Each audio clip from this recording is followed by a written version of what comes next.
ብልታችሁን ለምንድን ነው ማሳደግ ወይ ማተልቅ የምትፈልጉት? ምክንያቱም ብዙ ኢንቦክስ ይደርሰኛል ማሳደጊያ መድኃኒት ምናምን አለ ወይ? ማወቅ ያለባችሁ ነገር በመድኃኒት በሚቀባ ነገር የሚስተካከል አይደለም። ግን ለምንድን ነው ብልታችሁ እንዲተልቅ የምትፈልጉት? ለመልክ ለራሳችሁ ነው ወይስ ሚስታችሁን ለማርካት? ሚስታችሁን ለማርካት ከሆነ ማለት ነው የሴት ልጅ 85% የሴት ልጅ እዚህ ጋር ክሊቶሪያስ ውጭ ላይ ኦኬ፣ ፎቶ አልፖስትም፣ ውጭ ላይ ክሊቶሪያስ የምትባል ኤሪያ አለች። እሷ ማለት የወንድ ልጅ የብልት ጫፍ ማለት ናት። እሱም ያለው ነርቭ እሷም ጋር ያለው 8000 ነርቭ በጣም ሴንሲቲቭ የሆነ ኤሪያ ነው። ሴት ልጅን ለማርካት ፔኔትሬሽን ራሱ ላያስፈልጋት ይችላል፣ ውስጥ መግባት ላያስፈልጋችሁ ይችላል። ስለዚህ ለምንድን ነው እስቲ ብልታችሁ ማሳደግ የምችሉ? ለሴት ከሆነ ሴት ልጅን ለማርካት ብዙ አይነት ስቲሙሌሽኖች አሉ። ክሊቶሪያል፣ ቫጃይናል፣ ጂ-ስፓት። በዋነኝነት ክሊቶሪያልን ብቻ በመጠቀም ማርካት ትችላላችሁ። ስለዚህ ሴት ልጅን ማርካት የምትችሉ ከሆነ በትንሽዬ ብልት ማሳደጉ ለምን አስፈለገ የሚለውን እስቲ ንገሩ። ሕክምና ተርሞ ኢሬክታይል ዲስፈንክሽን ማለት ነው። አንድ ወንድ ለአቅመ አዳም ከደረሰ በኋላ የግንኙነት ህይወት ከጀመረ በኋላ የብልት ዝግጁነት በእነዚህ 3 ምክንያት በሚልፈሰፈስበት ጊዜ ወይ ዴፊኒሽኑ አጠቃላይ ማለት ነው እነዚህ 3ቱን ክራይቴሪያ ያሟላ ይሆናል።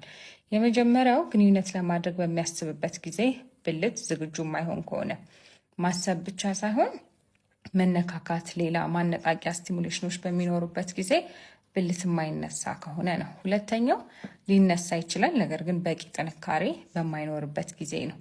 ሶስተኛው ደግሞ መጀመሪያ ላይ በቂ ጥንካሬ ኖሮት ተነስቶ ያን ጥንካሬውን ማስጠበቅ ሳይችል ወይም ፈሳሽ ከመውጣቱ በፊት ጥንካሬውን ካጣና ከተልፈሰፈሰ እንዲሁም ደግሞ ይሄ የግንኙነት ልምምድ ለተከታታይ 6 ወራት የነበረ ከሆነና ሬጉላር የሚባል ደረጃ ወይም በድግግሞሽ የተደረገ ግንኙነት ኖሮ ይሄ ችግር ካጋጠመ ወይም ደግሞ 80% የግንኙነት ህይወታችሁን ሙሉ ለሙሉ እንኳን ባይሆን ከነበራችሁ ግንኙነት ህይወት ላይ 80%ን ካጠቃለለ ኢሬክታይል ዲስፈንክሽን አለ።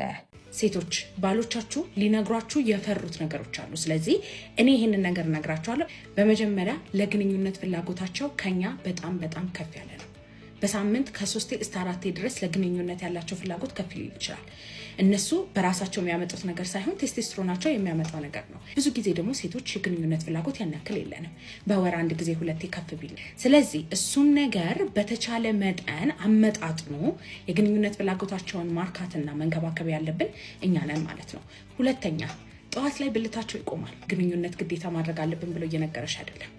ወደ ብልቱ ደም እያስተላለፈ ነው። ግን ጠዋት ተኝቶ ስለሚያደርና የሚያስጨንቀው ነገር ስለማይኖር ጠዋት ላይ ያለው የግንኙነት ፍላጎትም ከፍ ሊል ይችላል፣ ችሎታውን በዛ መጠን ከፍ ሊል ይችላል። ሶስተኛ፣ የመጀመሪያ ዙር ቶሎ ነው የሚጨርሱት። በጣም ቆዩ ከተባሉ 2 ከግማሽ ደቂቃ ነው የሚቆዩት። የምትቆጡበት ነገር አይደለም፣ ችግር አለበትም ማለት አይደለም፣ ናቹራል የሆነ ነገር ነው። መጀመሪያ ዙር መጨረሱን አትፍሩት፣ ጠብቁት፣ ተጠባበቁት። ይፈጠራል፣ እሱ ነገር ይታለፋል። ከዛ በኋላ ወደ 2ኛ ዙር እንሄዳለን። 4ኛ፣ ማንኛውም አይነት ስንፈተ ወሲብ በራሳቸው ፈልገውት የሚያመጡት ነገር አይደለም። ቶሎ መጨረስ፣ የብልት አለመቆም ችግር፣ ፍላጎታቸው ሲያንስ ዘግይቶ መጨረስ፣ ለ2ኛ ዙር ዝግጁነት ማጣት ከራሳቸው የሚመጣ ነገር አይደለም።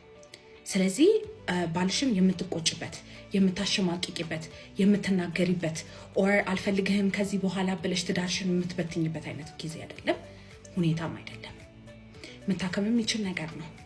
ብዙ ጊዜ ላይቭ ላይ የማገኘው ጥያቄ ምንድነው፣ እኔና ባለቤቴ እንደዚህ ሞክረን 4 ወር ሆነን 6 ወር ሆነን ልጅ እምቢ አለን፣ ማርገዝ ፈልጌ ነበር አላረገዝኩም የምትሉ ሰዎች ብዙ ናችሁና መጀመሪያ ራሳችሁን ከማጨናነቃችሁ በፊት ልጅ መውለድ አይችልም ወይም አንድ የልጅ መውለድ ችግር አለበት ለመባል አንድ ጥንድ ቢያንስ ከመከላከያ ነፃ የሆነ ግብረ ስጋ ግንኙነት ለ1 ዓመት ማካሄድ አለበት። ሁለተኛ ደግሞ ያ ግብረ ስጋ ግንኙነት በቂ መባል አለበት። ማለትም በሳምንት ከ3 እስከ 4 መሆን አለበት ማለት ነው። የዛኔ ይሄን ሁሉ ነገር አሟልታችሁ እርግዝና እምቢ ካለ ኦኬ ችግር አለ ተብሎ ወደ ጤና ተቋም ተካሂዶ መመርመር ይቻላል ማለት ነው እንጂ ራሳችሁን እያጨናነቃችሁ በቃ መውለድ አልችልም ማለት ነው 4 ወር 3 ወር ስለዘገየ መውለድ አልችልም ማለት ነው ማለት አይደለም። ስለዚህ አንድ ሴት ለእርግዝና ራሷን እንዴት ነው ማዘጋጀት ያለባት? ሰውነቷ እንዴት ነው ማዘጋጀት ያለባት?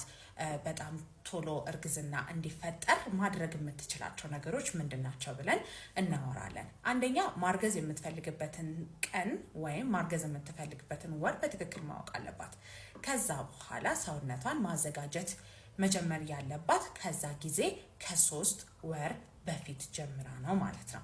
ስለዚህ ቢያንስ 3 ወር ሆርሞን የተዛባ ነገር ካለ፣ ኬሚካሎች የተዛቡ ነገር ካለ፣ ደም ውስጥ ያሉ ነገሮችን በሙሉ ሊጠራ ይቻላል። ደም ማነስ ካለባት ሊስተካከል ይቻላል። ሌላ ነገሮች በሙሉ ካሉባት ሊስተካከል ይቻላል ተብሎ ስለሚታሰብ ቢያንስ ከ3 ወር በፊት ፕላን ማድረግ አለባት ማለት ነው። ስለዚህ አሁን መስከረም ወር ላይ ነው አይደል? ስለዚህ መስከረም ወር ላይ ራሷን ማዘጋጀት ያለባት ሴት ቢያንስ ህዳር ታህሳስ ላይ ማርገዝ የምታስብ ሴት ናት ማለት ነው። ስለዚህ ይሄን ያክል ደግሞ ካልን ቀጣይ ደግሞ ምን እያደረገች ነው ማዘጋጀት ያለባት ሰውነቷን ብለን እናውራ። የመጀመሪያ ማንኛውም አይነት የወሊድ መከላከያ ካለ እነሱ ነገሮች ማቋረጥ አለባት። ስለዚህ ኪኒን ካለ ኪኒኑ ወዲያው ከተቋረጠ ማርገዝ ትችላለች። ስለዚህ 3 ወር ቀድሞ ማቋረጥ አያስፈልጋትም። ዲፖ ወይም በየ3 ወሩ የሚወጋው መርፌ ብዙ ጊዜ እርግዝናን ከ12 እስከ 14 ወር ድረስ የማዘግየት ባህሪ ያለው። ስለዚህ አንድ ሴት የመጨረሻ መርፌዋን ከወሰደች በኋላ እስከ 1 ዓመት ድረስ እርግዝና ሊፈጅባት ይችላል። ስለዚህ በአሁኑ ዓመት ማርገዝ ያሰበች ሴት በመርፌ የምትወስደው መከላከያ ከነበራት አምና ነው ማቆም ያለባት ማለት ነው። ሁሉ ሴት ላይ ይፈጠራል ማለት ሳይሆን አብዛኛው ጊዜ በመርፌ የሚወሰደው መከላከያ እርግዝናን የማዘግየት ባህሪ ያለው። ስለዚህ እነሱ ነገሮች ካላችሁ እሱ ነገር ወደ ሌላ አይነት እርግዝና መከላከያ እንድትቀይሩ ማለት ነው። ኢምፕላንት ወይም ሉፕ ወይም በማህፀን ውስጥ የሚቀበረውና በእጅ ውስጥ የሚቀበረው ካለ ደግሞ እርግዝና እንዲፈጠር ካለችበት ሰዓት ከ2 ሳምንት እስከ 1 ወር በፊት ባለው ሰዓት ብታስወጣ ተመራጭ ነው ተብሎ ይታሰባል ማለት ነው። ስለዚህ ሰውነቷን ከመከላከያ ነፃ ካደረገች በኋላ ሁለተኛ ማድረግ ያለባት ቫይታሚኖች መውሰድ አለባት። ስለዚህ እነዚህ ፕሪናታል ቫይታሚንስ ተብሎ በየቦታው የሚሸጡ ናቸው። እነዚህ ፕሪናታል ቫይታሚኖች ለእርግዝና ሊያስፈልጋት ይችላሉ ተብሎ የሚታሰቡትን ቫይታሚንና ንጥረ ነገሮች ይሰጧታል አንድ ሴት። አይረን፣ ቫይታሚን B12፣ ፎሊክ አሲድ፣ ቫይታሚን ዲ እና ሌሎች ነገሮች በሙሉ ይሰጣታል ማለት ነው። ስለዚህ ይሄንን ነገር ከ3 ወር በፊት እርግዝና ካሰበችበት ወር ከ3 ወር በፊት መጀመር አለባት ማለት ነው። ከዛ በኋላ ደግሞ ወደ ጋይናኮሎጂስቷ ሄዳ ማንኛውም አይነት ሆርሞናል ኢምባላንስ እና ይሄ ሚኒራል፣ ካልሲየም፣ ሌላ ንጥረ ነገሮች ያነሷትን በሙሉ ሙሉ ቼክአፕ መደረግ አለባት ማለት ነው። ስለዚህ ሆርሞኗ ቼክ መደረግ አለባት፣ ንጥረ ነገሮቿ ቼክ መደረግ አለባት እና እነሱ አይነት ነገሮች ከተዛቡ ለሱ ሰፕሊመንት ተሰጥቶ ሕክምና መደረግ አለበት። ለሱ ከ3 ወር በፊት ነው ማድረግ ያለባት ቼክአፕን ማለት ነው። አራተኛ የአካል ብቃት እንቅስቃሴ መጀመር አለባት። ስለዚህ የአካል ብቃት እንቅስቃሴ ጠዋት 30 ደቂቃ እስከ 1 ሰዓት ድረስ በጣም የመሮጥ ወይም ደረጃ የመውጣት በደንብ አድርጎ የሚያስተነፍስ አይነት እንቅስቃሴ መሆን አለበት። ከዛ በኋላ ደግሞ ቢያንስ በሳምንት 5 ቀን መሆን አለበት። ስለዚህ የአካል ብቃት እንቅስቃሴ መጀመር አለባት።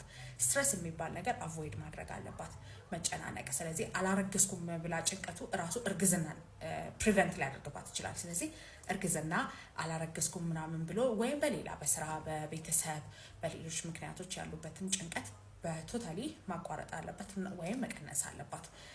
ሶስተኛ ነገር ደግሞ እንቅልፍ በበቂ ሁኔታ መተኛት አለባት። በተለይ በቀን ከ8 ሰዓት እስከ 9 ሰዓት በቂ እንቅልፍ ማግኘት አለባት ማለት ነው። አራተኛ ደግሞ ምግቧ መስተካከል አለበት። ብዙ ጊዜ ቫይታሚን እና ሚኒራል የበዛበት ምግብ፣ ቀይ ስጋ፣ አሳ፣ ወተት፣ እንቁላል ምናምን ነገሮችን እየበላች ጃንክ ፉድ የምንለው እና በተለይ ደግሞ ፕሮሰስድ የሆኑ ካርቦች፣ ብስኩቶች፣ ኩኪሶች ምናምን መቆም አለባቸው። በርገር፣ ፒዛ ምናምን እንደዚህ አይነት ነገሮችን ማቆም አለባት እና ከምንም ነገር በላይ ደግሞ ውሃ በደንብ መጠጣት አለባት። በጣም ሃይድሬት መደረግ አለባት ቢካዝ እንትኖችን ያስተካክላል ማለት ነው። ከዛ በኋላ ደግሞ ማድረግ ያለባት ነገር ምንድነው? ፔሬዷ የሚመጣበትንና ኦፕቲመም የተባለ ለግብረ ስጋ ግንኙነት ለማርገዝ ሃይስት ቻንሷን ፔሪዷን ካልኩሌት አድርጋ ማወቅ አለባት። ስለዚህ ወደ ፓርት 2 ሂዱና የፔሪድ ካልኩሌሽናችሁን ነግራችኋለሁ። % አካባቢ ቴስቶስትሮን ሆርሞንን የመጨመር አቅም እንዳለው ጥናቶች ያሳያሉና ከፍተኛ ውጥረት፣ ጭንቀት ለሚያስቸግራቸው ሰዎች፣ እንቅልፍ እምቢ ለሚላቸው ሰዎች፣ ቴስቶስትሮን መጠናቸው በመጠነኛ መልኩ ለቀነሰ ሰዎች፣ የሴክሹዋል ዲስፈንክሽን ወይም የስንፈተ ወሲብ ላጋጠማቸው ሰዎች የምንሰጠው ሰፕሊመንት አንደኛው አሽዋጋንዳ ነው። ስለዚህ ጥቅሞቹ ብዙ ናቸው። መውሰድ የሌለባቸው ሰዎች ደግሞ አሉ። ለምሳሌ የስኳር ታማሚ ሆነው ስኳር መጠናቸው በተደጋጋሚ ሎ የሚሆን ወይም የሚወርድ ከሆነ የታይሮይድ ሆርሞን አብኖርማሊቲ ያለባቸው ሰዎች አሽዋጋንዳ እንዲጠቀሙ አንመክርም።